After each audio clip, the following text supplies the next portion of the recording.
Hello there, Appalachian Championship Wrestling fans. Today is December 20th, and we are here at Teays Valley Christian School for the fight before Christmas. I'm Nikki Walters here with Mike Kelly. Admittedly, I'm a little under the weather, so if I sound like a chain smoker, that's why. You might hear a cough now and then, but it's all right. It's the fight before Christmas, and I wouldn't miss it for anything in the world. We're getting things started off here with Shelby Wylder and Tyler Jordan. Shelby Wylder has antagonized the fans here at Appalachian Championship Wrestling, like, beyond reason at this point already. And that's kind of what he does. Shelby Wylder has done nothing to endear himself to the fans of Appalachian Championship Wrestling. And staring at him from across the ring, a crowd favorite of ACW, Tyler Jordan, former ACW heavyweight champion. And on the surface, it may appear that Tyler Jordan would be the favorite to win this match, but let's not forget Shelby Wylder with that huge win over Sam Hardway Holloway, which just goes to prove that he can beat anybody at any time in the world of professional wrestling. So do not take this man lightly, despite his hijinks and whatnot. His I think one of his strategies is to be underestimated, because if you go in there underestimated, then sometimes people won't bring it all to you. All right, a very good point, Nikki Walters. That could be a psychological ploy. Yeah. And Tyler Jordan probably had a different idea in mind of how this match was going to start, and it probably wasn't this.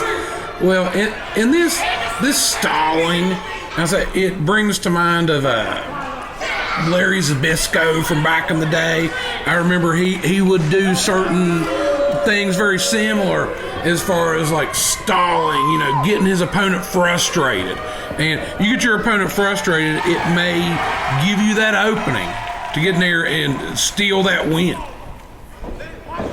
Yeah, I'd say about all winners out there, they run through how it's going to go in their mind several times before they actually get there. And I would say that Shelby's version is not in any way parallel to Tyler Jordan's. Okay, but referee James Lawrence, he's got his hands full with Shelby Wylder.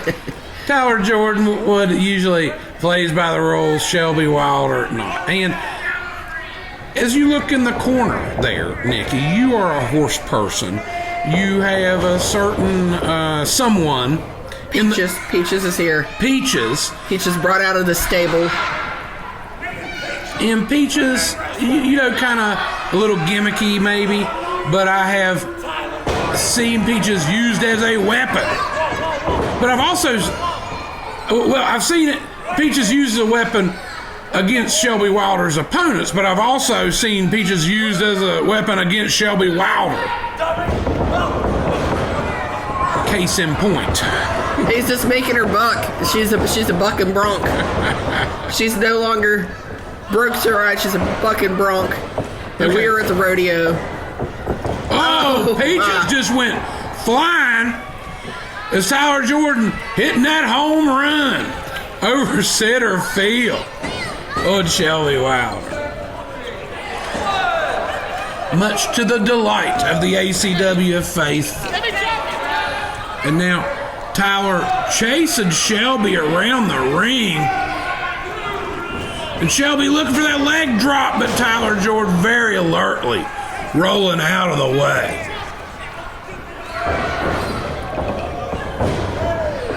And now, another impact on that spine and tailbone from that atomic drop from Tyler Jordan as he appears to be measuring up Shelby Wylder. What the heck? You're done for.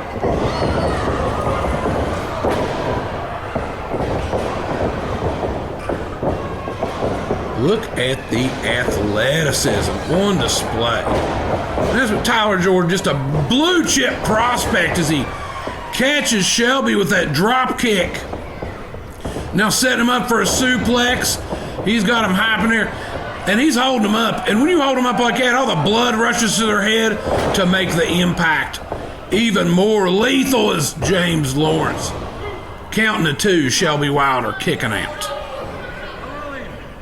I want to leave. Please let me leave, Tyler. Oh, that chop. It wasn't good enough. He's going for another one. Oh. One more. It's like this, Tyler. I can feel the reverberations of that chop from here on the commentary table, Dickie. As Shelby catching him with an elbow on the way in and now a boot. Shelby off the ropes, but Tyler, he caught him. He's got him up. Oh, but Shelby raking the eyes and with a drop kick to the back.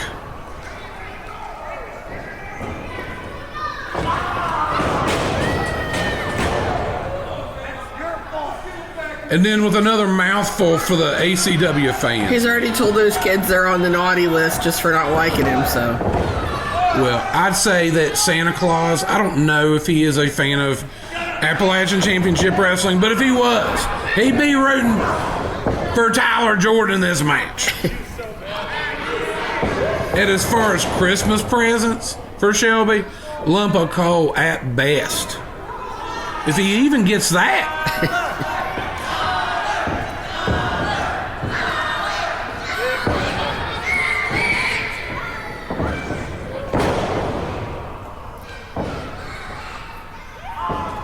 And that's the thing about Shelby Wylder. Like, this guy,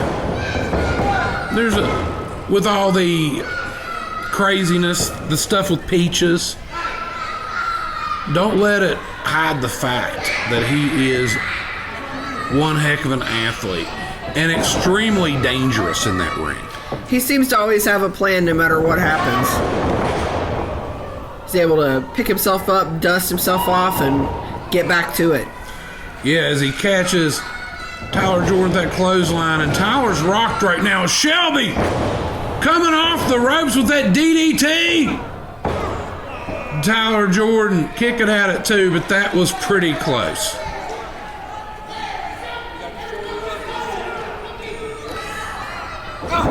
Shelby with an earful for James Lawrence. He thought that should have been a 3, but James Lawrence always caught it right down the middle. One of the most fair, impartial referees I've ever seen. The head senior official of Appalachian Championship Wrestling. Of course, Shelby Wylder trying to push Jim to his limits here. Well, Jim's had to deal with Shelby in the past, so I'm sure he went into this match kind of with an idea of what to expect as Tyler Jordan catching Shelby, but Shelby rallying back with a flurry of elbows. And then as Tyler was flying off the ropes, catching him with a kick. But just 2. Seems like Shelby thought he would have one of the tools in his bag of tricks would have worked by now, but Tyler Jordan busting through all of them.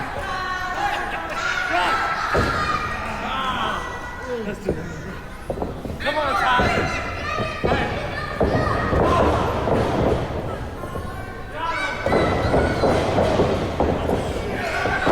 Devastating belly to back suplex.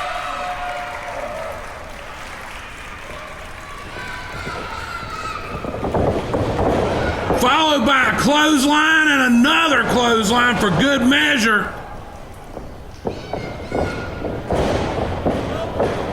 And that kick right across the head of Shelby Wylder. Tyler Jordan smelling blood, coming off the ropes with that flying Superman punch. Spinning sit out power bomb. Shelby Wylder kicking at it too. Shelby don't quit, man. No. It doesn't matter. Double tough. You gotta beat this dude into unconsciousness before you're gonna get a 3 count on him. right, Tyler Jordan up on his feet, measuring up Shelby Wylder. Shelby still seeing stars. Leapfrog, super kick. Spin and neck breaker, and Shelby on top. Another 2 count. This has been one heck of an opening match, Nikki.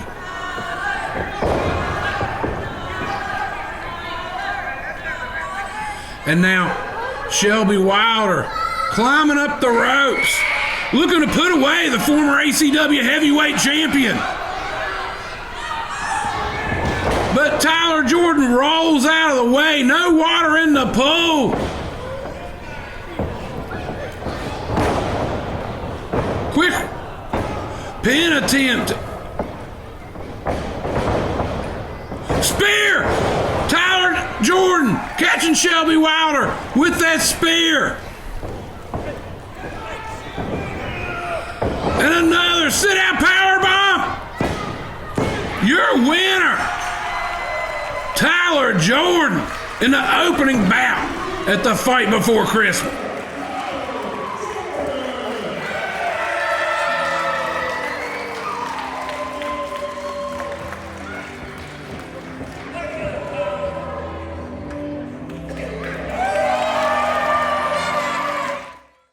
Peaches, wait, get over here, buddy. Where are we? Tyler Jordan just punched us in the temple. I know. These West Virginia assholes. I'm getting tired of them. Why do we keep coming back? Yeah, the money's good, isn't it, partner? Gotta buy all your Christmas hay. Listen, AC-Dub, I don't know where the interviewer is. I think she's gotten lazy. She doesn't want to interview me anymore because I'm just too... Yeah, handsome's the word. Yeah, what are you gonna say? You getting that? Yeah. Listen, AC-Dub, I know I'm your king. I know I'm your cowboy god. I'm so tired. That hurt. Those people are dumb. The lines are dumb. Both, all lines. I guess I'll be back. When? I don't know. I don't care. When the paycheck's fat. Yeah, when the hay is heavy. We're going to get out of here. CTE is real, folks. Don't listen to people. Superman punches suck. Avoid them. Tyler Jordan may have won, but he still sucks. He's untouchable. Peaches touched him. Don't worry about it. I'm out of here. The following contest is a tag team match scheduled for one fall. It is for the ACW Tag Team Championships. Tonight, we take what is finally meant to be ours for too long. I have watched while Cowpoke, Paul, and Corey Sparks have been champs for the whole time I've been here. But tonight, we take what's rightfully ours. And you see, there's not a thing Cowpoke, Paul, and Corey Sparks could do about it, because this time, this is our night. These are our tag titles, and these are our people, because we're the kings of West Virginia, whether you like it or not. And today, we steal the belt, we steal Christmas, and we take home the gold and the presents all for ourselves. Period. Point. Break.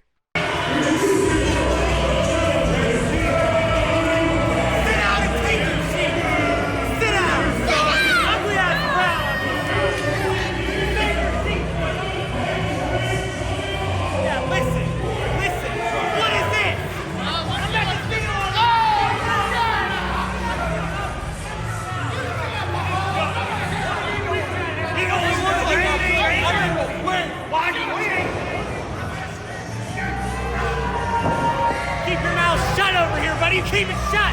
You stay in that chair, boy. You stay seated.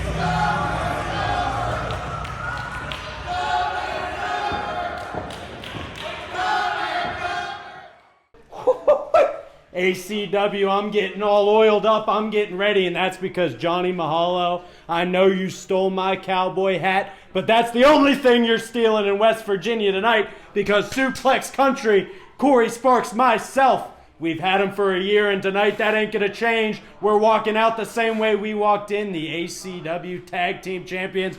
Corey! What do you gotta say about it? We've had these titles for over a year now, And tonight will be no different because you are taking a trip to Suplex Country. And Cowpoke Paul, Corey Sparks, we will remain the ACW Unified Tag Team Champions. Yeah!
So, as the sounds of John Denver's "Thank God I'm a Country Boy" go over the loudspeaker, two country boys in Corey Sparks and Cowpoke Paul letting their feelings be known about Hawaii and Point Break as they got a hold of their ring gear. It seems to be pretty much the same opinion that the fans of ACW have of Point Break. I mean, what do you expect when Johnny Mahalo and Keegan Taylor come in here, essentially acting like the Grinch? We've got, things are feeling very Grinchy as they come out at a Christmas show, berating children who are just here to enjoy some wrestling. Well, Point Break has been very successful in 2025 at Appalachian Championship Wrestling. Cowpoke Paul flying through the ropes with a dive, and then Corey with a dive. Take it out, Point Break.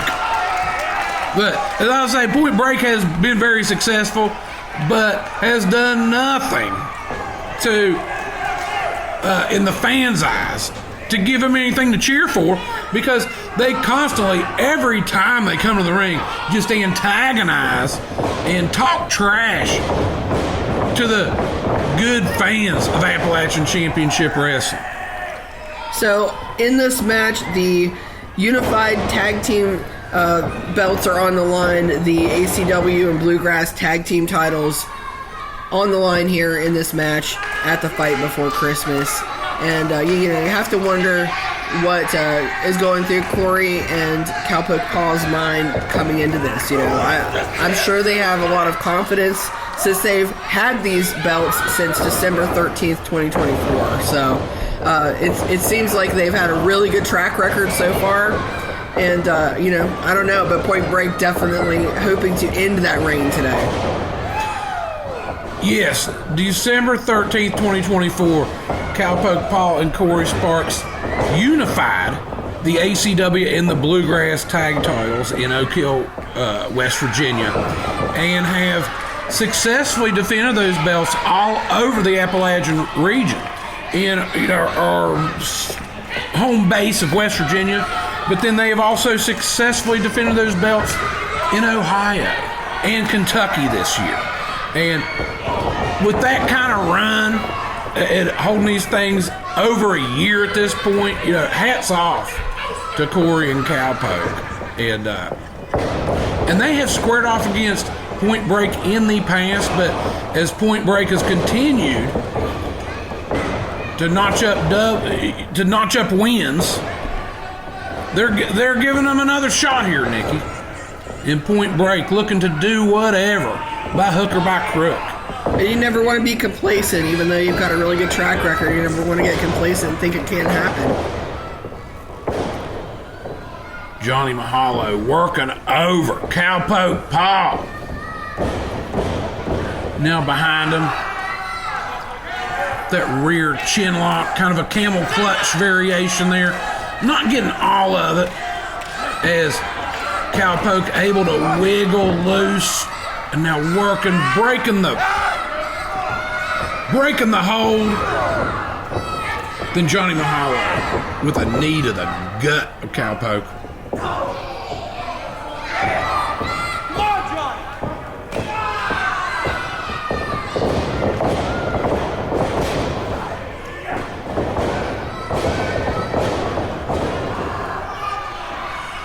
Cowpoke Paul so close to that tag with Corey Sparks and Mahalo. Catching Corey with that elbow. Big tag! Here comes Corey Sparks, Nikki, with a clothesline of Mahalo. Forearm drop kick. House of Fire. As Corey belly to back suplex. Johnny Mahalo seeing stars. But then flipping Corey over the top rope. But then look at the agility and athleticism of Corey Sparks. But Keegan catching him. And now Mahalo going to work with a flurry of punches on the stunned Corey Sparks.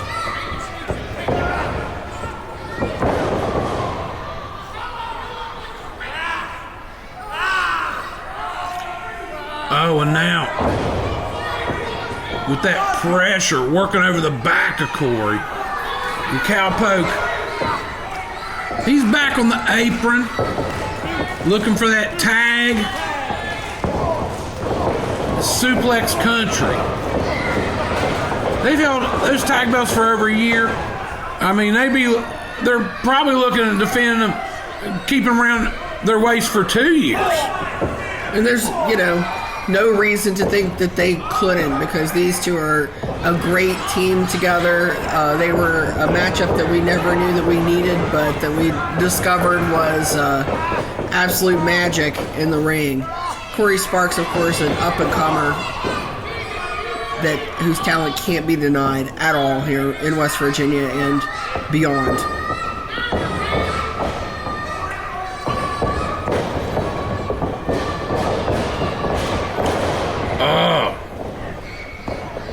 But Taylor with that drop kick.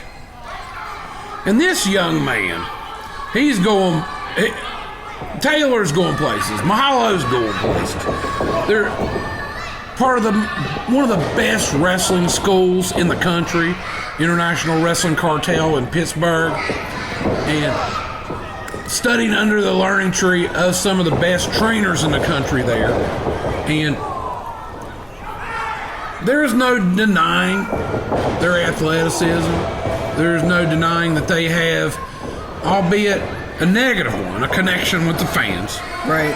And chemistry between one another to kind of read each other's minds and know what's going on and get on the same page. Oh, Corey, the flying cutter off the ropes. But I'll say, no denying the athleticism. No denying that they have a connection with, but you know this better than me. Two just miserable, mean people. I mean, you've had to interview them a bunch of times. Yeah. I know you don't look forward to it. One thing you can always be sure of, and it's that they're going to be in a bad mood, especially our buddy Johnny. Okay, we got a double tag as Cowpoke and Taylor are back in there. Cowpoke with clotheslines for everybody. Oh, and look at this move as Mahalo DDTs Taylor. And the fans are eating it up.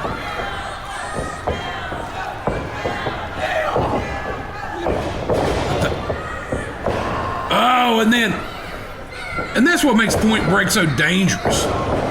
They're so gifted athletically and have that high ring IQ, but then the fact that these tactics, they will literally do anything to win.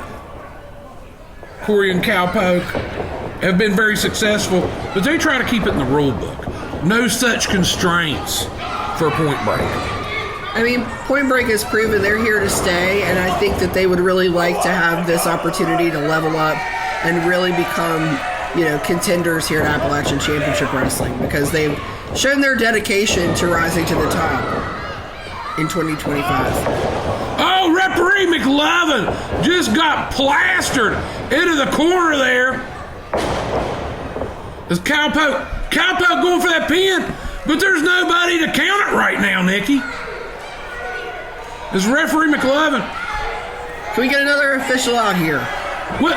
Johnny Mahalo just grabbed one of those tag team championship belts. We need a doctor. We need security. We need another referee. Wait, he just slid those belts to Taylor. And Taylor cracking Cowpoke Paul upside the head. Wait, McLovin's. A 3 count. A 3 count.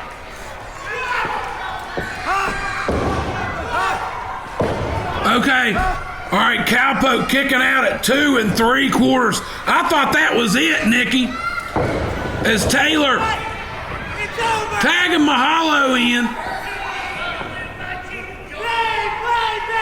I thought that, and that just says so much. Oh, a double clothesline. That says so much about the resilience of Cowpoke Paul.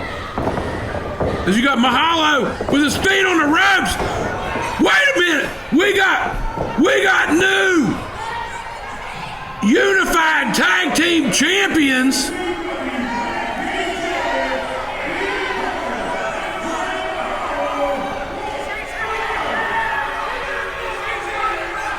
Point Break with the biggest win of their Appalachian Championship Wrestling career as they put an end to the over 1 year reign of Suplex Country.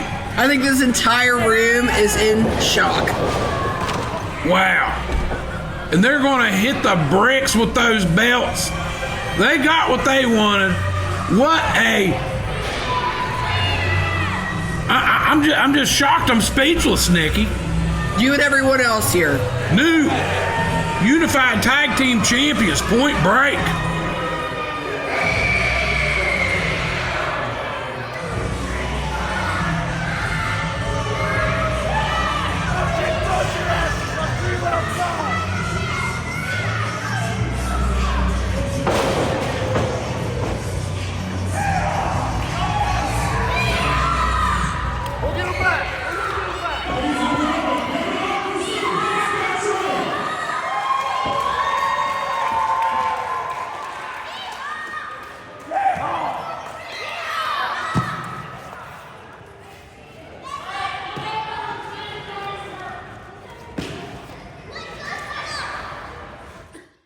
We went out there and we did exactly what I said we were going to do. We are your new ACW Tag Team Champions. And those two, Suplex Country, maybe they've held it for a long time, but that doesn't matter. We're a force to be reckoned with, and we plan on surpassing their championship reign. We did exactly what we said we were going to do. Now, no matter what team rolls into West Virginia, we are the ones they're going to meet. We are the ones who are going to put them down because we're a lot better than everybody. We're a lot prettier. We have a lot more female fans. So if you think you're going to come into our town, West Virginia, where we're the kings, you have another thing coming because we are the best tag team to do it, and this proves that. Period. Point Break. The following contest is a 7-match challenge scheduled for football. This is the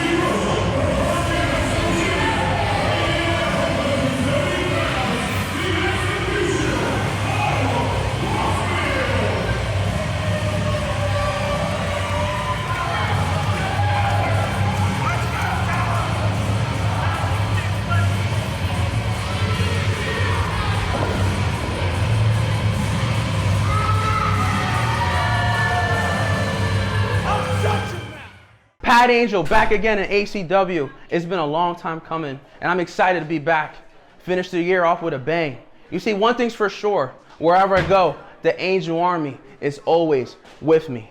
And today, we're inside Teays Valley Christian School which means this is the house of the Angel Army, which means when those wings fly high, look to the sky because Pat Angel's flying high.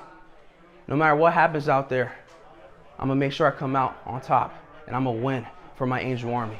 And that's all I got to say because Pat Angel is here to stay.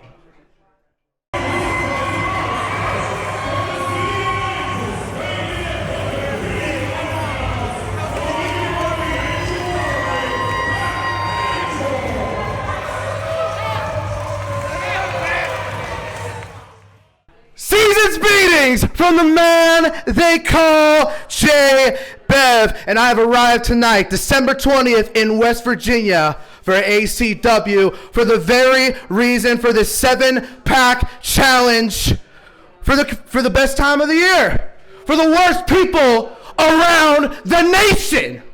It doesn't matter how many people are in this challenge. You could bring the whole National Guard. It doesn't matter. But what does matter is when your boy, the man they call J. Bev, reigns triumphantly, bigger than the little drummer boy, to be marching around as the best wrestler around town. You dig that?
My name's Lifeguard Ross, and Merry Christmas, because December 20th, I'm in a 7-pack scramble with 7 great names, and you see, the Lifeguard gets to prove why he is one of the best up-and-comers in Appalachian Championship Wrestling when I go on duty and show everyone why the Lifeguard is always on duty.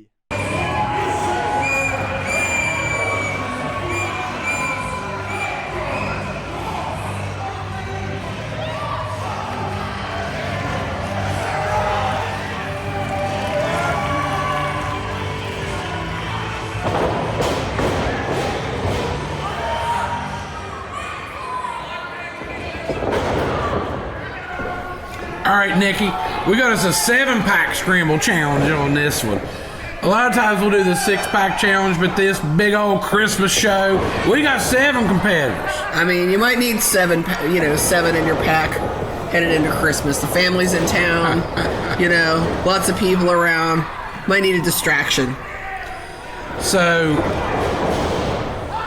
we are going to the scramble. It will be contested under our normal scramble rules. Sudden death, the first pinfall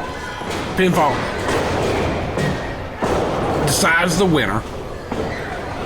And so you're going to see a lot of allegiances form and break up during this thing, because ultimately it's every man for himself. As Pat Angel cleaning the house, and really good to see Pat Angel back at ACW. Pegasa, of course, we've grown to love, even though she's a fierce competitor. Can't underestimate her abilities in the ring. But Angel with a dive and a Pegasa with a dive simultaneously. Take it out. Most of the other competitors in this match. Pegasa ain't playing today. As you got Grant Richards squaring off with Lifeguard Ross out there. Oh, as Romeo battle in there with a clothesline on Pat Angel, and then a splash into the corner, and then a belly-to-belly suplex. And now you got Lifeguard Ross interjecting himself into the action.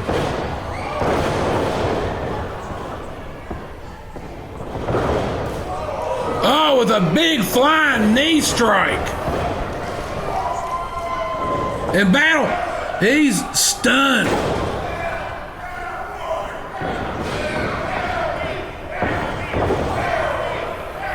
And Lifeguard Ross bringing the offense here. But you got Tyler Rosfield in there now, bouncing off the ropes.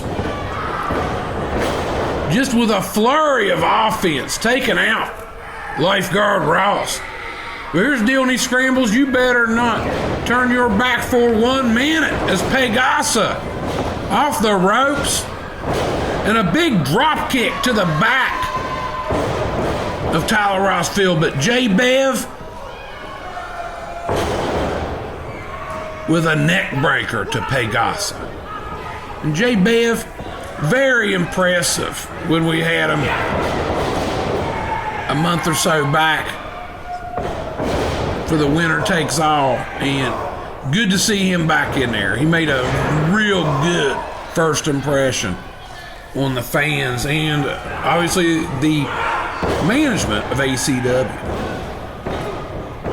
Oh, Battle breaking up that pin attempt.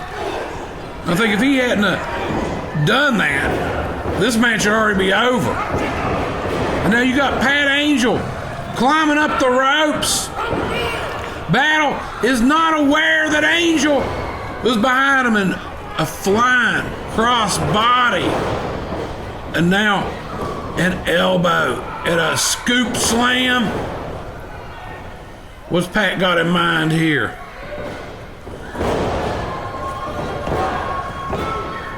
Oh, and that was very close.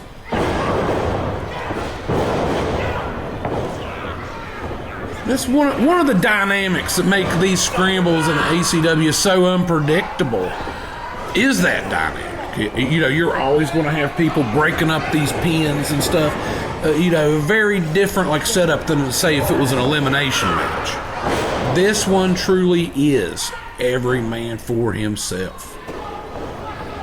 I had the opportunity to talk to Pat Angel earlier, and he told me he's really happy to be back here at Appalachian Championship Wrestling, and especially this time of year, he says his Angel Army's close to his heart, and even if you do get pinned by Pat Angel, he's going to do it in the nicest way possible. He's just a nice guy.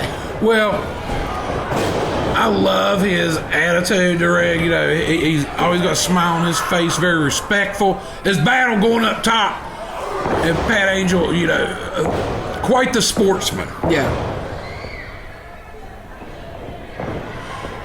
Unlike J-Bev, who will take every shortcut and do anything he feels he has to do to get that dub. You got Pat Angel, with he has a conscience.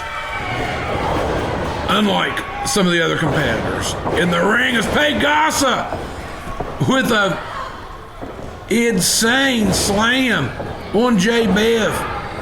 But here comes Richards with Pegasa. Oh, wow. And look at that slam from Pat Angel. It's Pat Angel.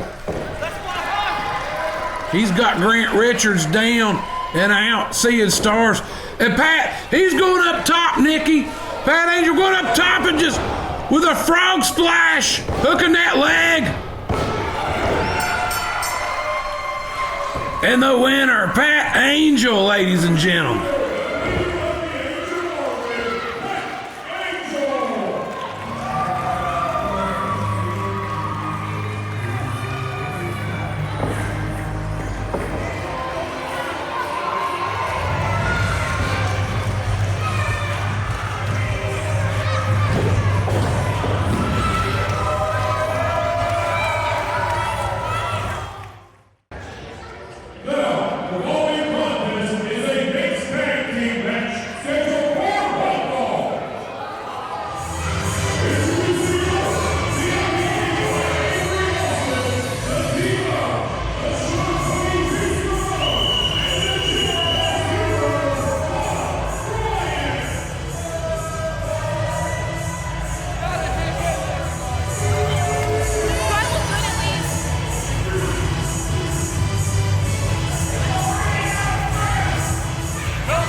All right, Appalachian Championship Wrestling fans, it's been a wild start to this match, I have to say.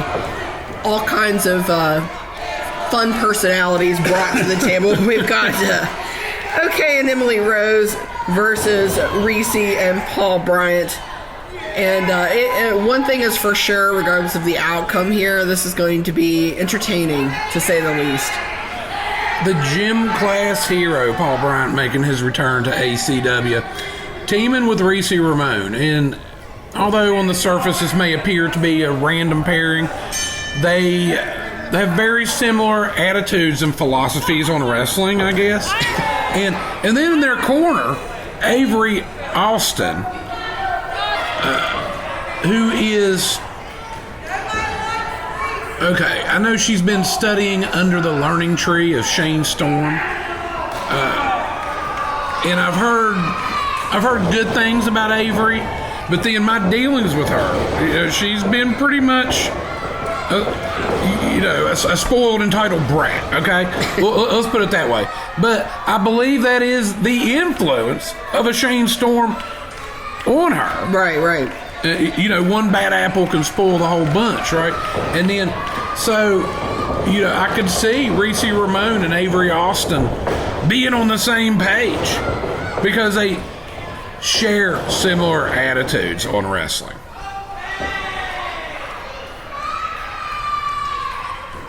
As you got OK squaring off against Paul Bryant to start this matchup.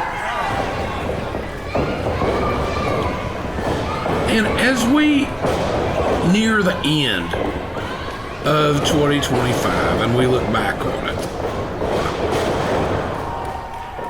OK and Emily Rose really kind of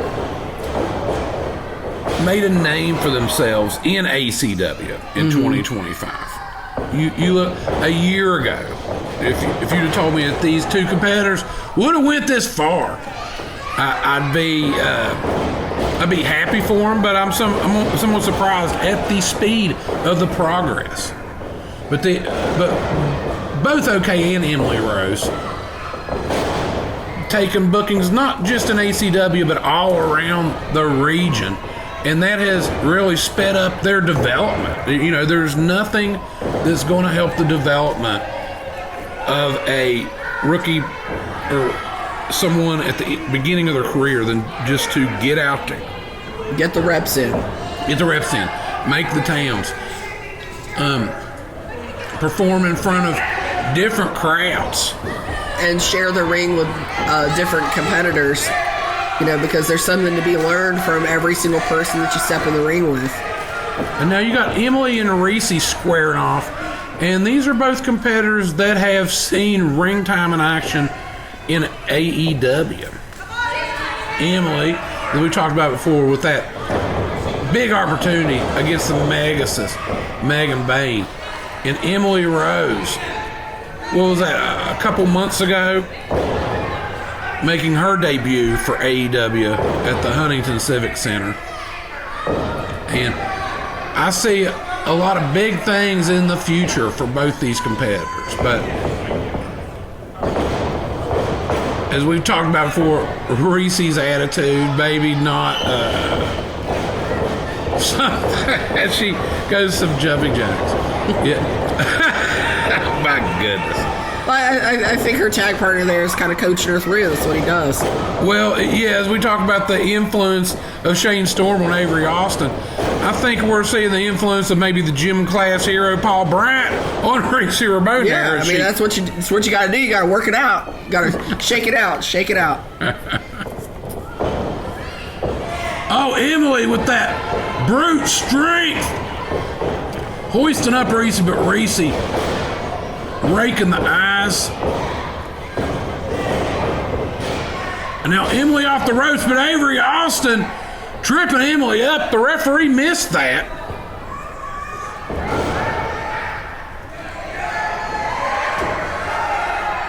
And now Emily chasing Avery into the ring. Oh, and that distraction allowing Reese Ramone to gain the advantage.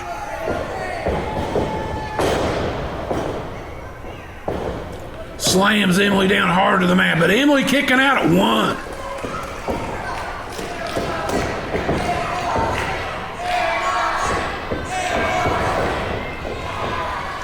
One of the things I really love about the dynamic of Appalachian Championship Wrestling is the mix of, you got some of these vets, you know, like a Shane Douglas, like a Rhino, and you mix it in with some of these up-and-comers.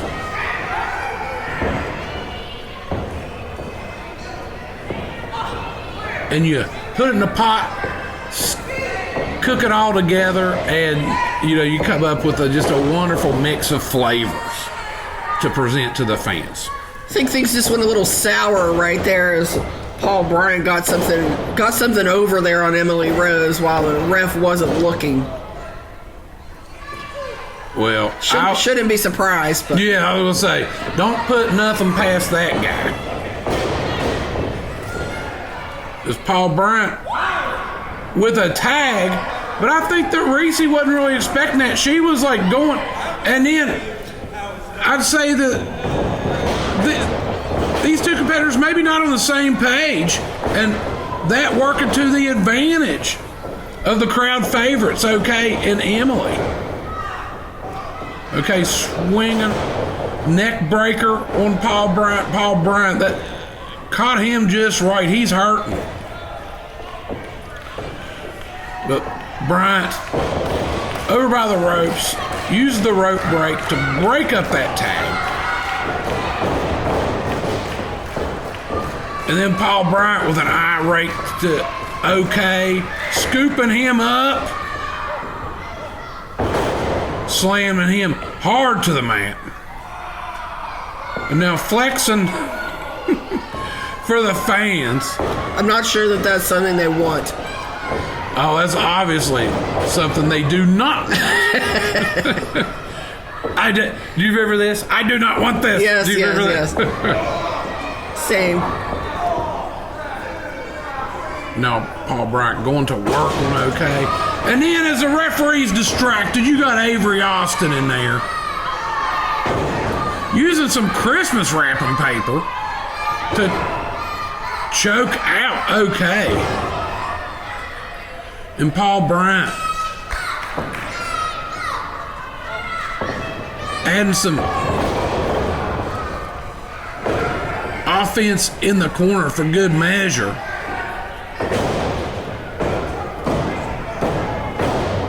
But okay, kicking out at 2.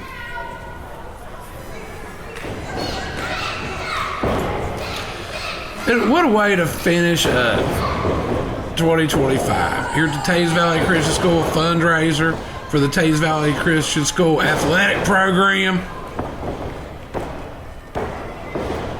But I'll be honest with you. I want to send these fans home happy, and they ain't going to be happy if Reese Ramone and Paul Bryant win this match. So I'm rooting for OK and Emily. Two of my personal favorites. I guess it's Christmas. You're allowed to be partial. We'll take away the impartiality clause in your contract. Well, speaking of clause, Santa Claus might be watching this match. And it may affect what Paul Bryant and Reese at Avery Austin find under the tree here in 5 short days. I think they were already getting lumps of coal. They might be getting one more lump of coal. Okay, Paul Bryant running into that steel ring post. And so OK and Paul Bryant both hurting, seeing stars in the middle of the ring as they're attempting to shake the cobwebs from the head, figure out where they're at, and both of them looking to make a tag to their partners.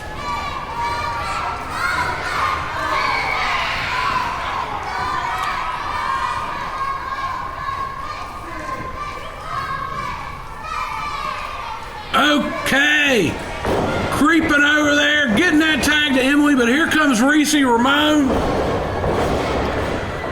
Emily catching Reese with a clothesline, another one. Clotheslines for everybody in the spirit of holiday giving. One for you, one for you, one for you. No takebacks.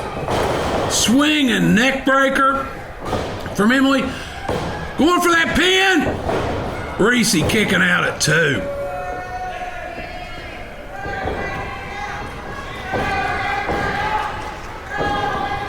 Emily still in control.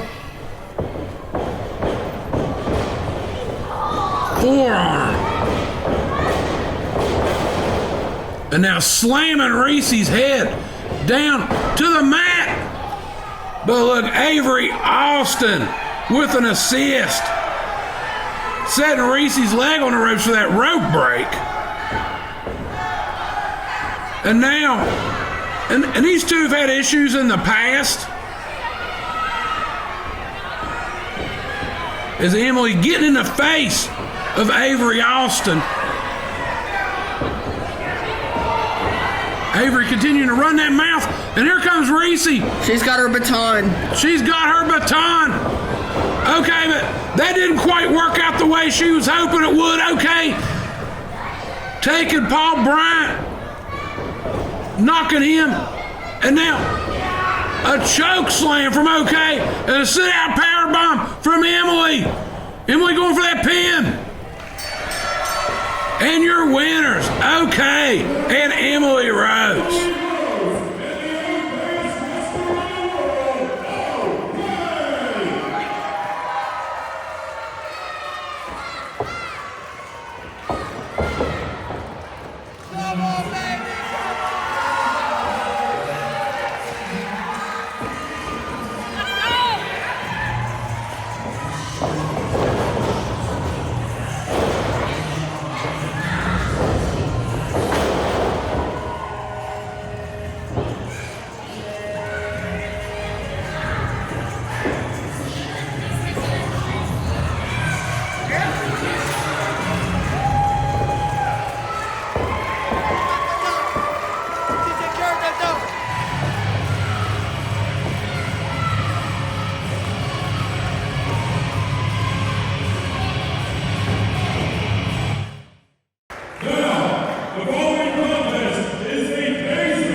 Appalachian Championship Wrestling fans, this one is, I think, going to be one that is very, very memorable. We've got gifts all around the ring in shapes that I can infer what may be inside. I haven't been able to go pick it up and shake it, but I don't think I need to on some of these. But use your imagination of what these are. Well, this kind of remind me of Christmas morning when I was a kid. There'd be certain things they'll be wrapped up, and I think I knew what it was. I had a good idea what it was, but it's still like you enjoy the surprise of ripping that paper off of them, right, and seeing it for yourself. As this match here a Teays Valley street fight as we got Zach Nystrom returning to Appalachian Championship Wrestling to face the intense icon, the Appalachian icon, Josh Bishop. And this is the definition of a hoss fight. We got two just big old bruisers in there, like a clash of the Titans. Yeah, it's not often that we see Josh Bishop looking eye to eye with someone across the ring because he is so big. But Zach Nystrom, right there, shoulder to shoulder with Josh Bishop. It'll be interesting to see how this shakes out. And one of the dynamics I really enjoy about Appalachian Championship Wrestling, we got two of these big old bruisers representing, one of them out of the Cleveland area, one of them out of the Pittsburgh area, going to war at the Teays Valley Christian School. It's cool stuff like this that just makes me just excited for these ACW events. As Josh Bishop, any ACW fans, that they know about the run he's had in ACW, a two-time former heavyweight champion, undefeated in singles competition in ACW. I mean, we started using this guy in 2021. Here it is, almost 2026, and nobody has been able to beat this guy. His plans for his ascension through Appalachian Championship Wrestling had to change a little bit because of a devastating injury that required surgery and rehabilitation. It kind of caused him to get off track a little bit, but as you can see, he didn't let it keep him down very long. He's back here in the ring doing what he does.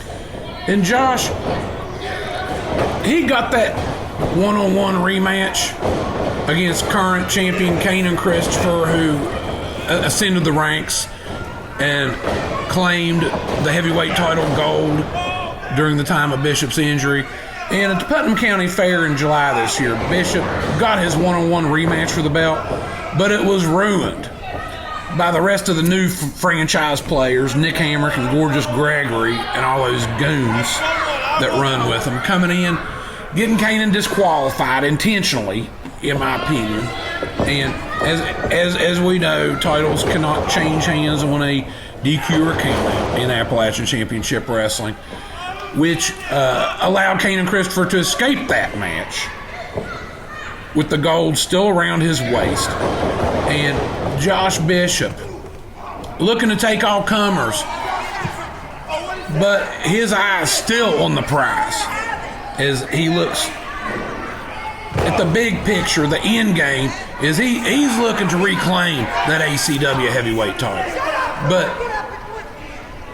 if Zach Nystrom is able to come up with a W in this match, I'd say that would, do quite a bit to derail those plans of Josh Bishop. Big chop is these two big old hosses just going to war.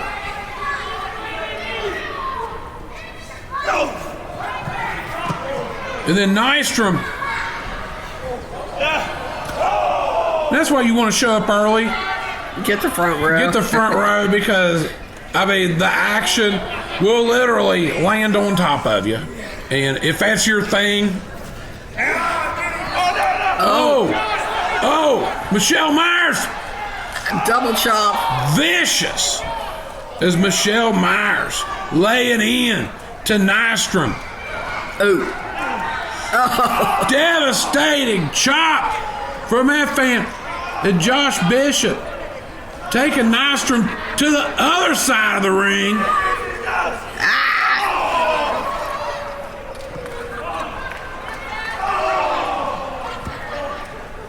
And that young man and that young lady both getting a piece of Zach Nystrom.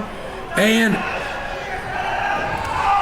that young man, and we've seen him at quite a few Appalachian Championship Wrestling events, and Obviously, he is not a fan of Zach Nystrom. He's a Josh Bishop guy, obviously. I think we're getting ready to open some gifts. Okay, and I think we know what that is. And any wrestling fan probably knows what that is as Josh Bishop beating on it. And if I had to guess, what's underneath that wrapping paper, due to the size and sound and the shape and the weight. All right, this one's debatable. What this one is. Bishop slinging Nystrom back in the ring.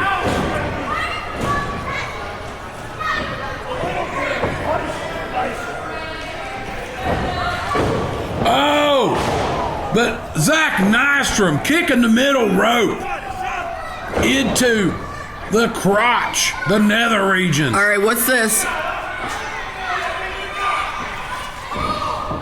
Oh, a steel chair. A steel chair. Okay, so Nystrom unwrapping that first gift. It's a steel chair as he jams it into the windpipe and throat of Josh Bishop. The fans rallying behind Josh Bishop.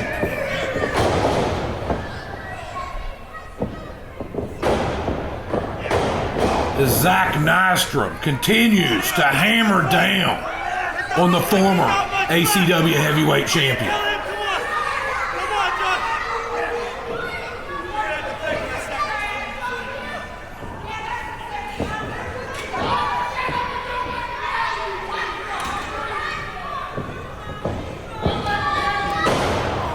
Double axe handle smash. Come on, guys! And now choking Josh Bishop on the ropes. Referee calling for the break. And Bishop with an elbow, another one, as he attempts to battle back. But Nystrom with the knee, and now kicking Josh Bishop out of the ring.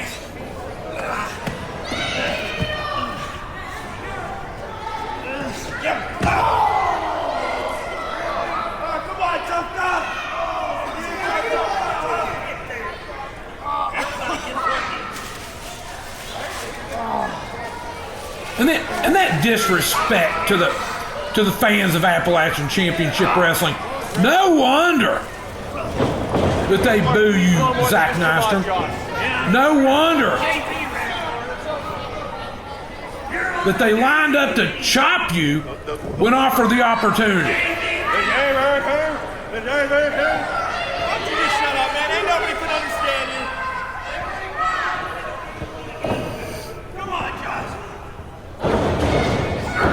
Now Bishop rolled him up. 2 count. And then a clothesline.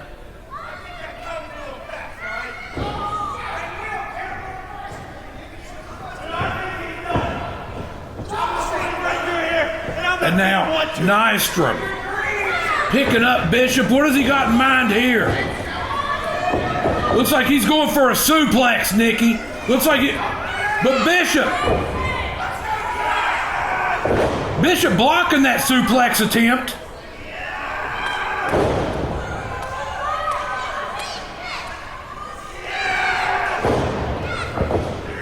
And Bishop powers him up with a suplex of his own.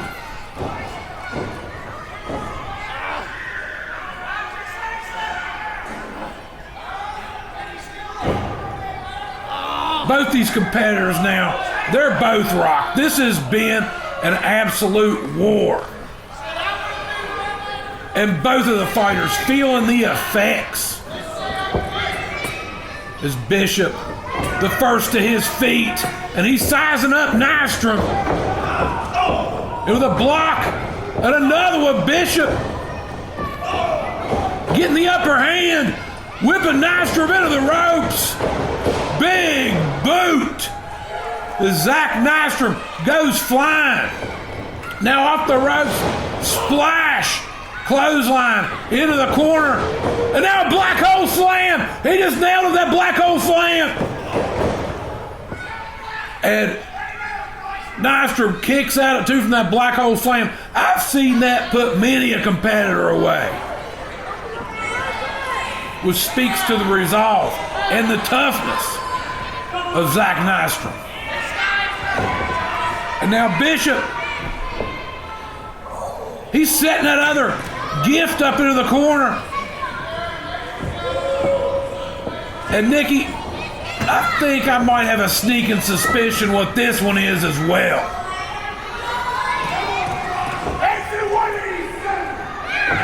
He's calling for exit 187 onto that gift that's propped up in the corner. Trying to, almost had him. But Nystrom hunkering down. Bishop's got him. Bishop's got him up for exit 187, Nikki, but Nystrom off the slipping out of it. As these two behemoths throwing down right in the center of the ring. And now Bishop off the ropes. Nystrom catching him right in the jaw with that kick. Nikki, Nystrom's got him up. Nystrom's got him up. Just slammed him right through that door. Josh Bishop kicking out at 2 3/4. That was so close to being over. Zach Nystrom so close to that upset win. And he's setting up his other.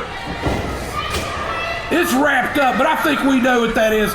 That's a door wrapped up in Christmas paper. Nystrom hammering down on the back of Josh Bishop. And this might be the beginning of the end. As Nystrom attempting to pick Bishop up. Bishop, he's doing everything in his power to block this.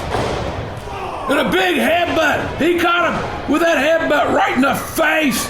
And now Bishop, he's got him in his grips. He's going for exit 187. He's going for exit 187 through that door. Exit 187. There's no survivors. Here's your winner, the Intense Icon, Josh Bishop.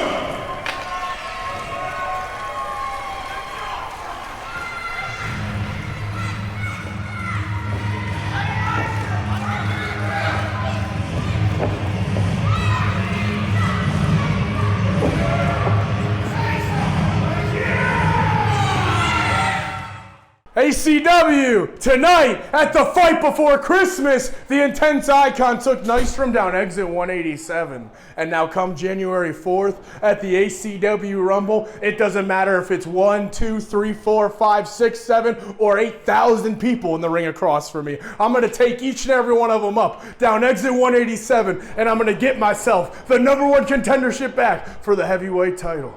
So I'll see you at the Rumble, ACW. Ah! Is a Money and Nice Tag Team match scheduled for one fall. Well, ladies and gentlemen, we can't have this contest without a special guest enforcer.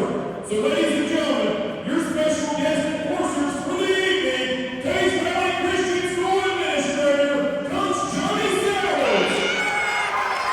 And the Teays Valley Christian Lions girls basketball coach, Canaan.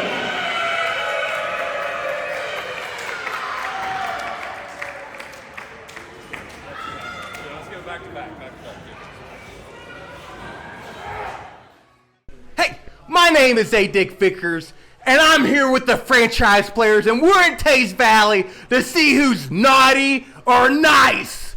And we already know who's been naughty, because some people, they have championships and some people don't, and that's because of Shane Douglas. But he's not here. So we're here to face DDTrash because they're number 2 on the list.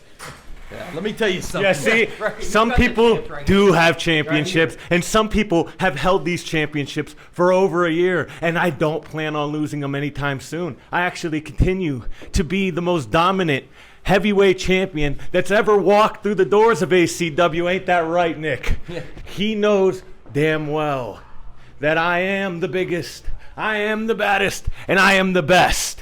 You wanna continue off? Hey, they got no chance tonight, because like we said, we got the biggest, we've got the baddest, we've got the greatest here. We're gonna take DDTrash down. Isn't that right, everybody, huh? Isn't that right? Yeah, you got something. All right, hey, we'll see you out there, right? Hey, yeah.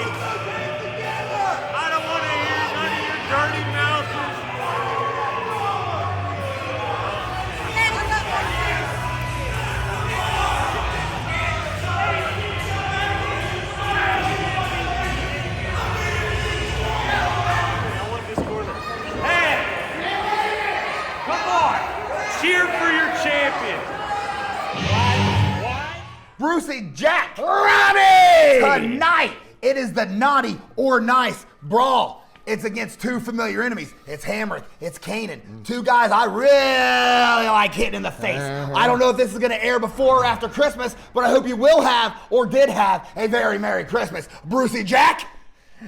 Ronnie, why is your microphone so small? I'm feeling inadequate.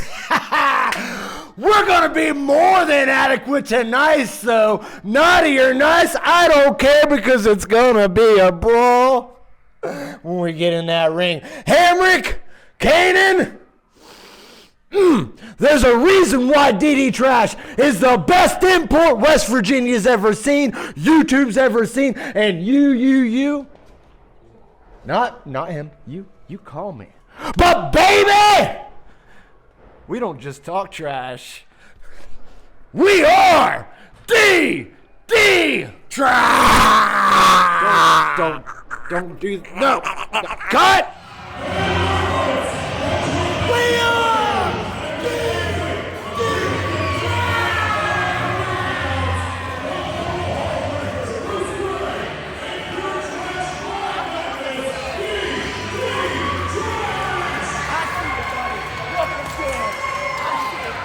It's a good thing we're in a church and I'm not allowed to see it.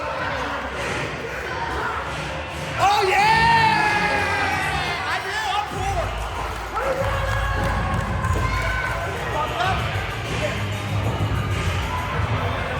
DDTrash!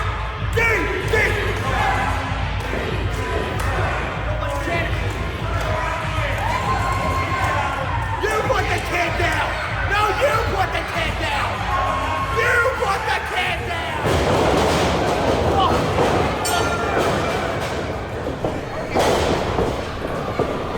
All right, looks like we got ourselves a naughty or nice Christmas brawl here to wrap up the fight before Christmas at Teays Valley Christian School. You could tell right from the beginning that this thing was going to be out of control. I mean, right from the get-go. Starting off hot here at the Teays Valley Christian, as these 2 teams, no strangers to each other. They do not like each other. This fight of good versus evil has been underway in subtle ways and more overt ways. Many times over. DDTrash versus the new franchise players represented by Nick Hamrick and Canaan Christopher. And of course, the new franchise players never out there, with the appropriate number of folks. The entire affiliation of the new franchise players always a factor. Bruce going to town on Canaan. Ron going to town on Nick Hamrick. And let's not forget, because I think this may factor in before the end of this match, we got the special guest enforcers.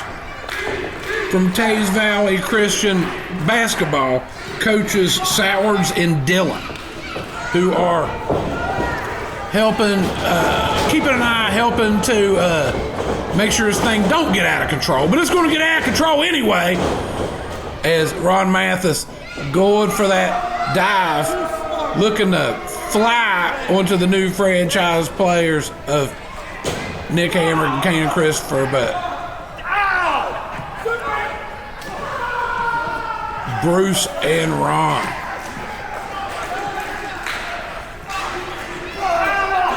And Bruce just poking everybody's eyes. This Naughty or Nice Christmas brawl is going to be competed under very relaxed rules. And you look around the ring at the competitors, and the theme of this match, Naughty or Nice, you see, is Ron using this young man as a makeshift battering ram to the face of Nick Hamrick. And you look at Ronnie and Bruce, DDTrash, they can't help it. They might get a little naughty sometimes, specifically Bruce Gray. Right. We are at Teays Valley Christian, so I will not go into it any further than that.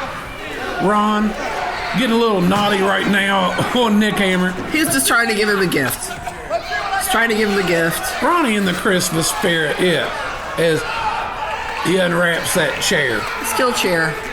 That was on my list this year. Was it on yours? I don't think it was on Nick Hamrick's.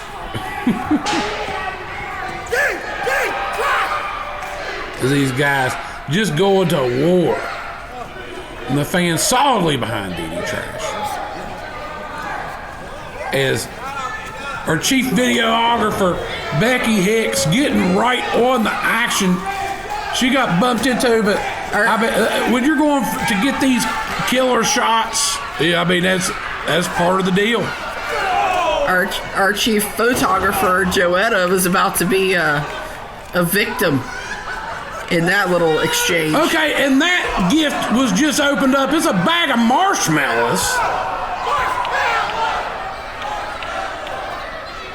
And the fans very excited to see marshmallows incorporated into this Naughty or Nice Christmas brawl, as Nick Hamrick just gets fed a dirty marshmallow off the floor.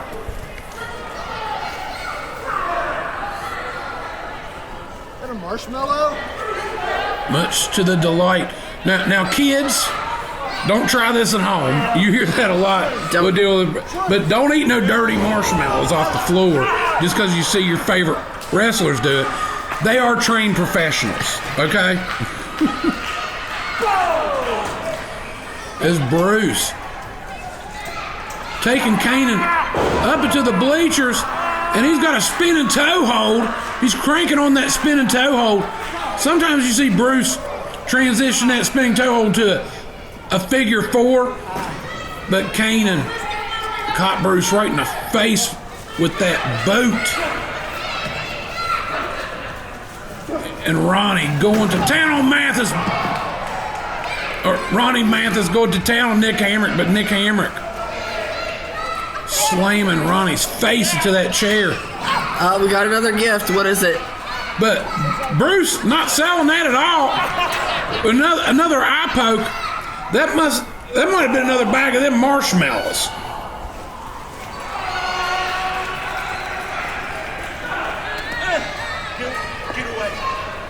As Canaan doing what he can to fend off Bruce. Bruce no-selling the marshmallows there. All right. And you got a little... That brings back memories of the Bushwhackers, which I know Nikki Walters is a big fan of. I am. I mean, Ron Mathis does have a very hard head, so I could see where that would be, a valuable tool to use against your opponent. Well, and if you've tagged for as long as Bruce and Ronnie have, the chemistry there pretty outstanding. They're brothers from another mother as Ronnie and Canaan go to do a chop battle right in front of the fans on the bleachers. Oh, speaking of Ronnie's hard head, that bacon sheet. Oh, Canaan just punched it in his face, but Ronnie still not feeling no pain. And Nikki, your theory about Ron Mathis having a hard head was just proven correct. I think it was right there. And Ronnie, now he's got a sleeper on Canaan. And Canaan, with his just brute strength, basically piggybacking Ronnie across the gym floor. I mean, it would be impossible for referee Jim to keep his eyes on everything going on here. There's so much going on around this room. It's a good thing he has those enforcers to help him kind of keep a watchful eye on this situation. Yeah, coaches Sowers and Dillon helping to keep an eye, but you know, here's what's going on in this match, in this Naughty or Nice Christmas brawl. Very relaxed rules, as you've seen already, as they have battled all around the gym. What's Ronnie got all kinds here? of weapons. You got coaches Sowers and Dillon helping keep an eye on things, but basically referee Jim Lawrence is there just to count the pinfall. And what we got here, Ronnie, he's up there. Fly, Ronnie, fly, as he takes out all of the franchise players as they go flying around like bowling pins. And Ronnie, he is fired up. Bruce Gray, fired up. These marshmallows are still flying. These fans are fired up too. Everybody's fired up. I'm fired up. You fired up, Nikki Walters? Again there. I told you I'm a little under the weather. So. But would not miss it. You have to bring me in here in a gurney. Whoa. DDTrash using that trash can to their advantage. Mathis and Nick in the ring. Double clothesline. They're both incapacitated. You got Bruce and Canaan battling on the bleachers. Jim's there basically just to make sure that everybody's conscious at this point.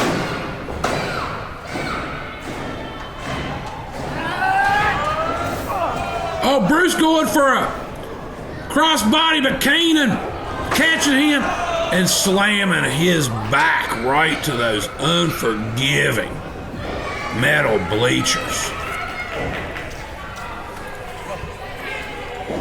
Much to the delight of the franchise players' entourage on the outside of the ring, and Ronnie with a flying boot.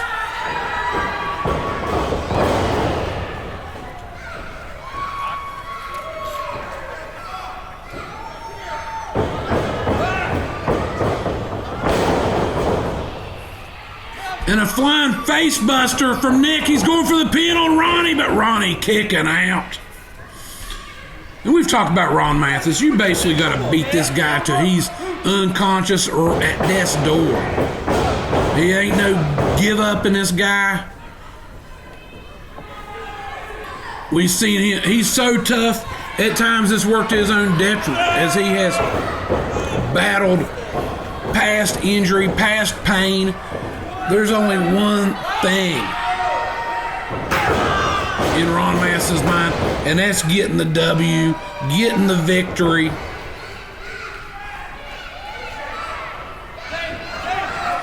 And as DDTrash, at this point, they've done everything there is to do in the tag team division. Former ACW tag champs, former Bluegrass tag champs. And you see him working over Nick with that chair. What's Ronnie got in mind here? But they've done everything there is to do in the tag team division, and they have come out and said they're eyeing singles gold. at this point of their careers. Is Ronnie, if he could suplex Nick on that chair, that might be it, but Canaan Christopher catching Mathis. And Canaan with a power bomb on Mathis through that chair. And look at Ronnie in agonizing pain at this point. And now Nick Hamrick with a splash off a second rope, but Ronnie kicking out at 2. And this thing has been a war as advertised, Nikki Walters. Can you see Bruce Gray? I can't see him on our monitor or in the room. Okay, there he is. All right. There he is, Canaan, working over Bruce, while Nick working over Ronnie in the center of the ring. And you got Canaan basically taking Bruce for a ride. Bruce kicking and fighting, but just Canaan's so big and strong and athletic. Where are you going? He's taking Bruce into the back of the building, and meanwhile, you got Nick Hamrick with a figure 4 leg lock on Ron Mathis. And Mathis, like a minute ago, we were talking about his toughness kind of being his detriment. I could see Ron Mathis, him getting his leg broke in that hold before he would submit. And now we got both Canaan Christopher and Nick Hamrick teaming up on Ron Mathis. And Ron Mathis, he just reversed that figure 4 as he just battled back from a simultaneous figure 4 and sleeper hold. And marshmallow assault.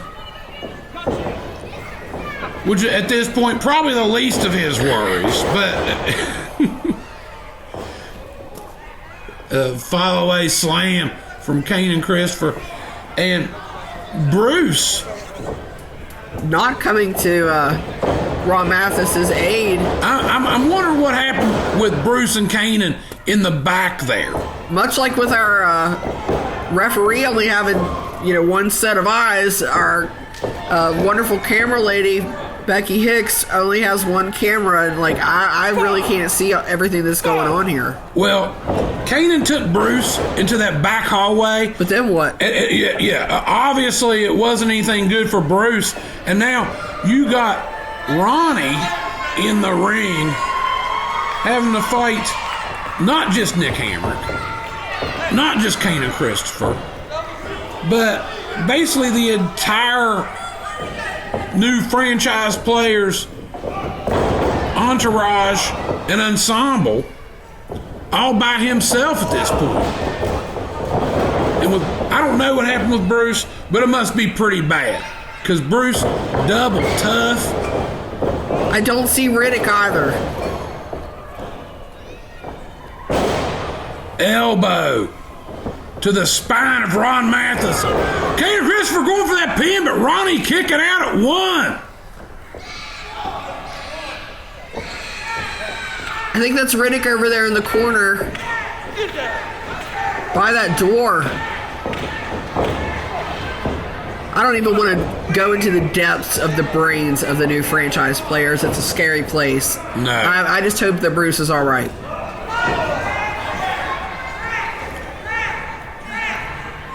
As Canaan Christopher and Nick Hamrick continuing to double team on Ron Mathis. And it don't matter how tough you are, there's only so much a human body can take. As they're going for a big double superplex on Ron Mathis now. And that might spell the beginning of the end, but Mathis battling out of it with that flurry of blows. And now a flying hurricane Rana from Mathis on a Canaan Christopher, ducking underneath that clothesline. Power slam to Nick Hamrick. Oh, but Ronnie with that flurry of offense.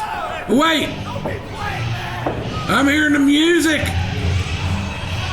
Whatever went down with Bruce Gray in the back room, I'm starting to get the impression that whatever it was, he has battled through it, and here he comes. And he's looking fresh as a daisy. Oh, I think I knew what that gift might be. Oh! As he reveals a kendo stick that he just laid out Canaan with, and now looking to go to town with a side Russian leg sweep with that cane to Nick Hamrick. As he continues to unwrap this Christmas gift. And you know what? If I was going to get Bruce something for Christmas, a kendo stick, obviously. Right, top of the list. Yeah, top of the list. Going to town, a little dusty rose, if you will, from Bruce Gray, as Bruce, with some Bruce Foo, taking Canaan Christopher to the limit with those kicks, and then a super kick right on the button. Canaan Christopher out of the ring, but Nick Hamrick sneaking up behind. DDT! Bruce just caught him with a DDT, Nicky Walters. Bruce just caught Nick Hamrick with a DDT. Nick Hamrick kicking out of that DDT. That is usually lights out. But referee Jim, he just pulled that wig off the head of Dick Vickers, but Dick Vickers.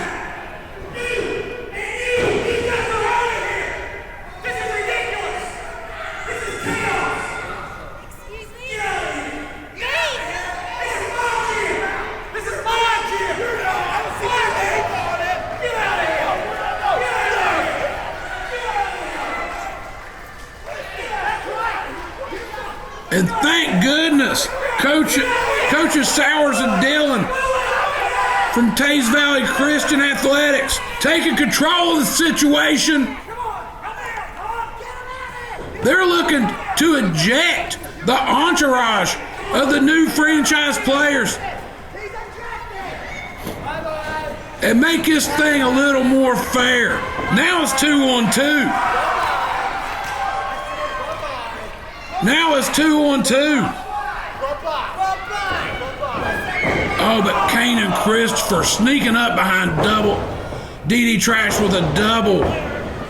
Low blow. Chucking. Ron Mathis. Oh, the Canaan Claymore kick to Bruce Gray. Canaan Claymore.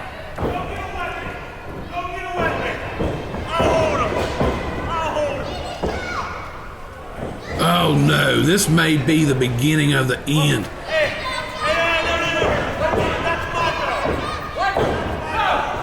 Wait a minute. These guys, maybe a little dissension in the ranks of the new franchise players, and Bruce taking full advantage. Is that belt cracked? Nick Hamrick in the head, and now Bruce. Ronnie picking up Canaan Christopher. Bruce with a flying knee strike.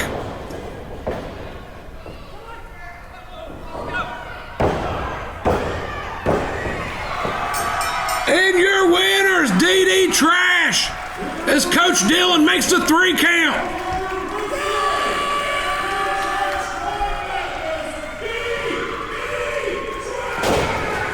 What a night for Appalachian Championship Wrestling. You guys, thanks for checking out our stuff. Be sure to like and subscribe, and we'll be seeing you soon. See you in 2026.